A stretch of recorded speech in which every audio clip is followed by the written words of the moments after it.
Hi everybody, my name is Jenny and welcome to Veritable Volatility. This week, since it's been so freaking nice outside, it was almost 80 today I think, why not review some of my warm weather scents? We got Blooming Fire from Orebella today. Let me shake that bitch up. Do y'all see these little, my cat stepped in paint and walked there. So yeah, Blooming Fire from Orebella, that is Belle Hadid's fragrance brand, is a white floral, slightly spicy, and I find this to be a very aquatic and beachy type of scent profile. So if you like that sort of stuff, keep on watching. If you're new to Veritable Volatility, we've got two systems of rating on this channel, the generalized review and the Realgar stars rating system. Within the generalized review, there is the categories scent, longevity and sillage, mood, and art and symbolism. So 4 categories in total. And then Realgar stars is basically an assessment of how much it relates to my sort of persona. If you don't know, I'm an artist on the internet and shit, so of course I have a persona. I'm also like mentally ill and shit. So I have, you know, a little like alter ego that I develop my personality with, and without her I wouldn't be able to live. Her name is Arsenic Mayhem. That was my first channel actually, and from Arsenic Mayhem sort of stemmed Veritable Volatility. Realgar stars is basically an assessment of how Arsenic Mayhem, the fragrance, is, how much it features symbols of her. But yeah, within Realgar stars we've got gender, notes, name, bottle, and lore. In those 5 categories, each get a score of up to 1. And when you add up all those points, you get something out of 5 stars. That's how it works, because there's 5 categories. Y'all know the drill. The first thing I'm going to do is read off the notes from Fragrantica. Talk about the scent. That's the first category we got in the generalized review. Alright, so according to Fragrantica, on the top, Blooming Fire has got bergamot, cardamom, cedar, and clove leaf. In the middle, we've got manoi oil and jasmine. And on the base, we've got patchouli. What people get the strongest is the white flowers. So first the manoi, and then the jasmine, and then like, you know, a little bit of the spices, the wood, patchouli is at the end. It's not that heavy in patchouli, I would say. Like if you've ever smelled flower bomb is more patchouli than this one. And to me, what I get is, like I said, it was a little bit aquatic to me. I don't know why, but this smells aquatic. It might be the manoi, because manoi grows in the tropics, and I guess it sort of reminds me of scents that are supposed to smell like water or the beach or something like that. Or, you know, like a suntan lotion that you would only wear, or, you know, something that you would only wear like before going into the water. I just shut the window and a stink bug fell, and I squished it with my hand impulsively because I wanted to put it out of its misery, and now my hand stinks. Let me just take a sip of grape juice.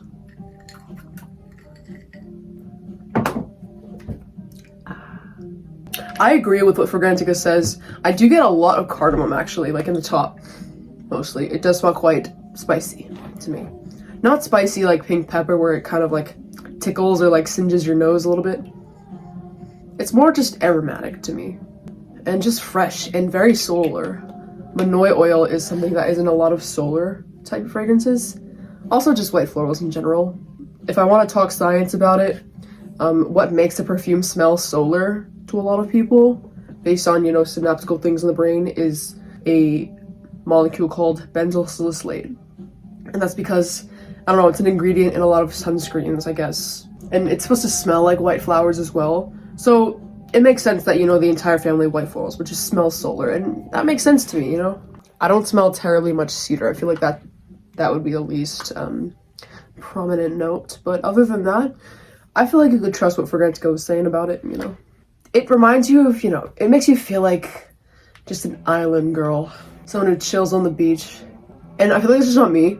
I don't, well, everybody likes the beach, right? But it's just, speaking of the beach, we're listening to freaking 60s surf music. I love this song. Yeah, I picked my playlist based on what perfume I'm doing. This is like my warm weather playlist. This song is the vibe that this perfume gives off to me. It's weird. This is borderline smelling fruity to me. I don't know why. Maybe it's just like an association between manoi flower and like other tropical notes like mango and coconut and whatnot, but yeah, I think I'm just making that up. It's nothing offensive at all, really, the spices. I wouldn't be too worried about it. It's mainly white florals. If you like that, it is a pretty safe blind buy, I would say. Actually, another thing I'll say is that my mom is very picky with perfume. She only likes floral scents, basically. She's very discriminant. And at first, it was funny. She was like, ew. And she was like, wait, this is fire. I love this. And I'm like, you're so judgmental. Of course you would like it though, because it has jasmine in it. So, yeah, really good scent. If I could get my mom to like it, I'm sure you'll love it. All right, next we got Longevity and Sillage.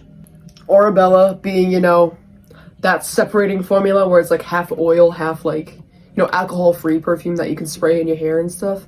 You would expect it to last a really long time, like being like all natural and like essential oils and shit, but it doesn't. I'm sorry, it really doesn't.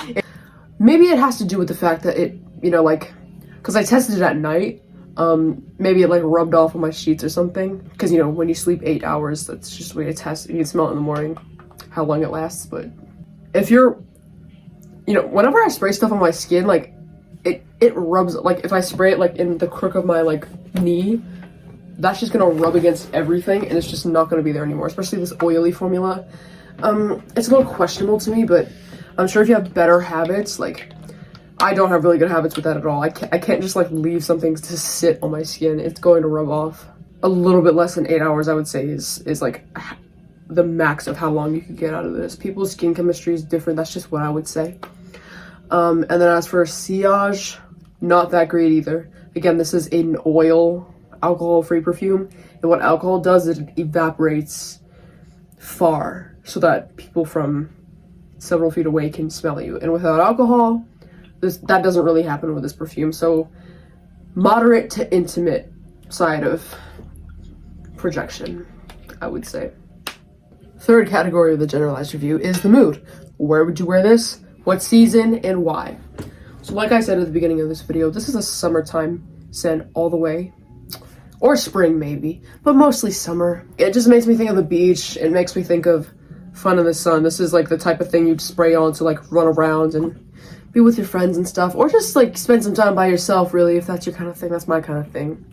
I don't really, I'm an independent bitch. Let's just put it that way. Yeah, but just a fun ass, like, happy solar smell that you just put on to feel happy. Not office, or also, you know, like a really like chill, laid back office. You know what I'm saying? That's kind of all I have to say. Like, that's the mood. Like, you put it on to feel like this like fire goddess, like just like this like spunky, like invigorated type of person. Also clean and very feminine too. Not entirely like anger and like craziness, because there's a little bit of like that aquaticness that gives it, you know, some water, like serenity. Just this, yeah, beach girl, fiery aura.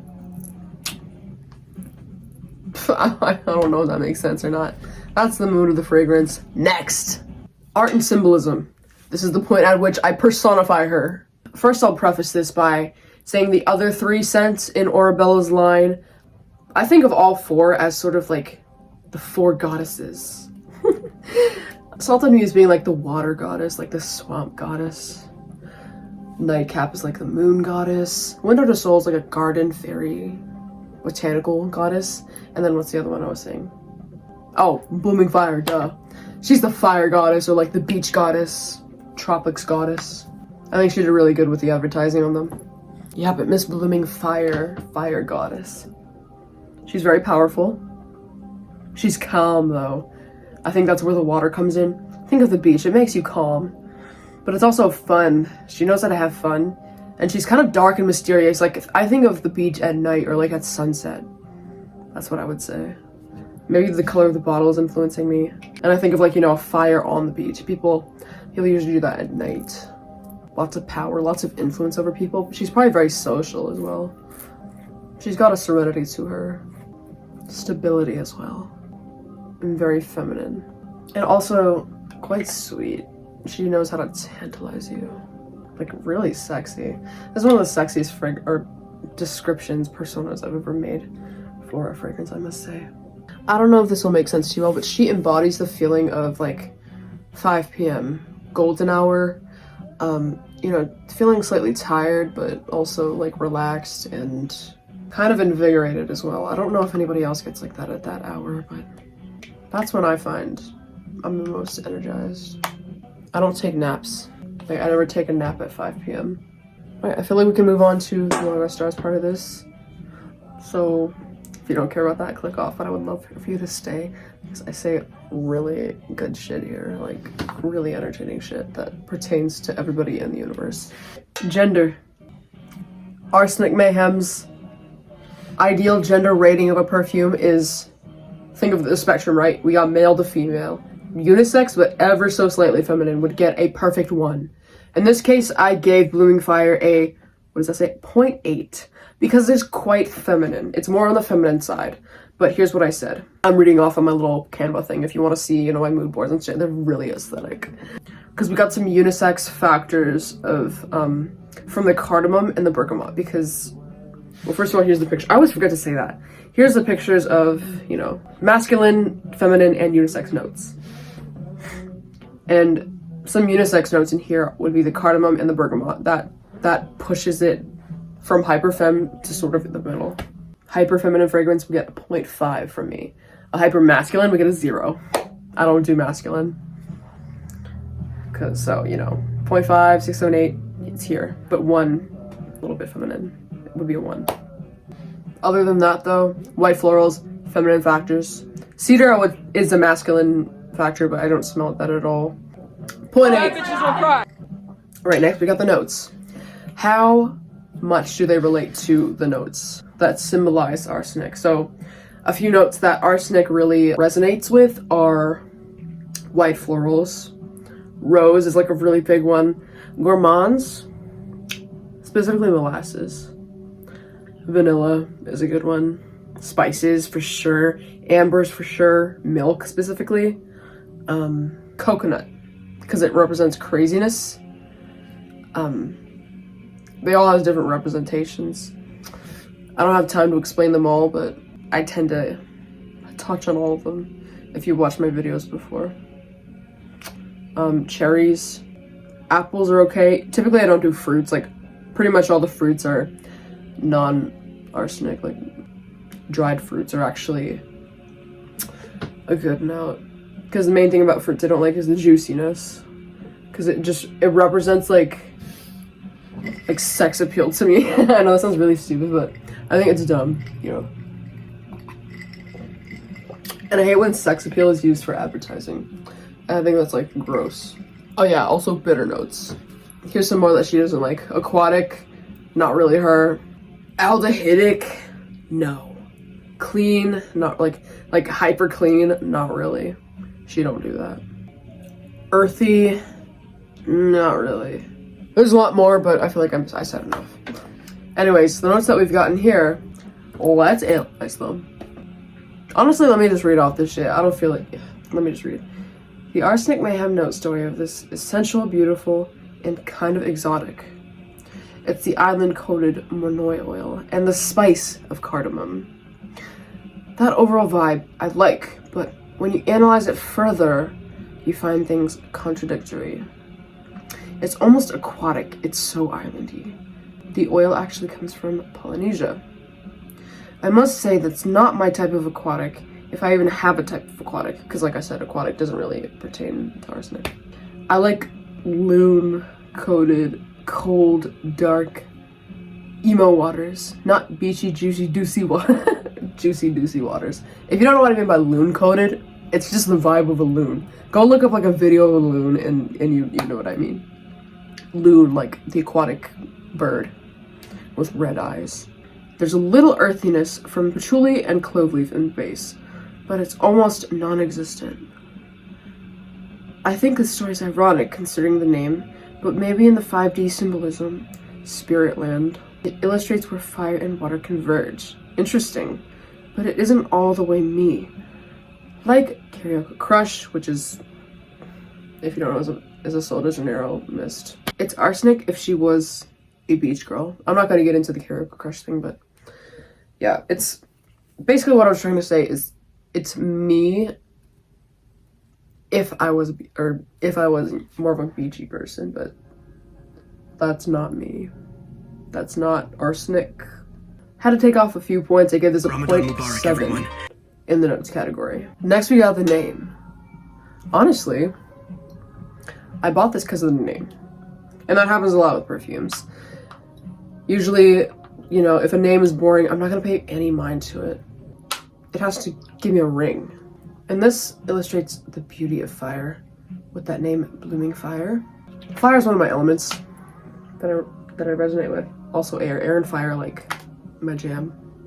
And the Blooming Fire name is, yeah, it brings femininity to what fire is. And yeah, it's just a gorgeous name. Nothing much else to say. I gave this a perfect one. Of course, being the reason why I bought the perfume, I'll give it a perfect score. Next! The bottle. Again, this is freaking gorgeous. It's red. It's got lots of details too. I think these are her initials. It says 222, which is an angel number. I like that angel number. I like the number 2. That's one of my favorite numbers. It's my life path number. It says shake well. Bien agité, which means shake well in French. And then Orebella Blooming Fire right here in these little, like, I don't even know, yeah. This bottle reminds me of angel because you have to lie it flat. Or actually, I learned this later, you can stand it up like this. Oh! That was the wrong side. You can stand it up like that. But I think it's very unique nonetheless. It looks kind of alien. A little futuristic. And I think it's cool. I like that you have to shake it up. I know that's not the bottle, but it's part of the looks of it. I like how this is red on the inside. Arsenic's the red girl. It's like Grabouge colors. And like inside the atomizer is red too. Yeah, that's cool as hell. I'm a fan of it. People don't like it, but I like it. Another point of assessment on what the bottle looks like is monochrome rule, aka if it's not like entirely monochrome red, I automatically need to take off a little bit. But since these are the Grabouge colors, which is that's another part of my own like little lore thing, my like persona stuff. It basically just means like warm colors like red, orange, yellow, and like to black, no white. This is Grabouge color theme scheme. So I tend to be lenient and I gave this a 0.9. If that made no sense to you, I'm very sorry.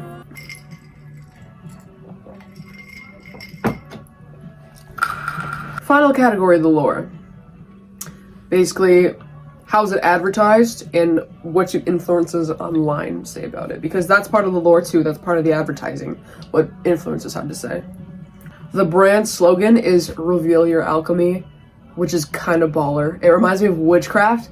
I like witchcraft. I used to be like a low-key witch when I was like in middle or high school. I fell out of it a little bit, but I'm still a very spiritual person, like I've said many times on this channel. I burn incense a lot. I believe in prayer. I do pray a lot, but that's besides the point. It's kind of why I like that slogan, I guess. The branding is kind of angelic. It's enlightening. It's not sexual, really, which I like. It's elevated. It's not like lowbrow, if that makes sense. And it stands out too, the branding, because of this unique shake formula. It's unique. And I do like the fact that, you know, we got like the 4 goddesses thing going on. That might be just my interpretation, but like it seems like Bella Hadid was trying to like say like, you know, like we got the moon goddess, the water goddess, the flower goddess, and the fire goddess. I like that a lot. This is like the fire sister. That's the one that I would be, and so that's why I picked this one. Because I liked how Salted Muse smelled, but I'm not really a water witch, more of a fire witch. I gave this a 1. I know I said like the pictures are sexual, but like fuck that, who cares? Like it's just pictures, bro.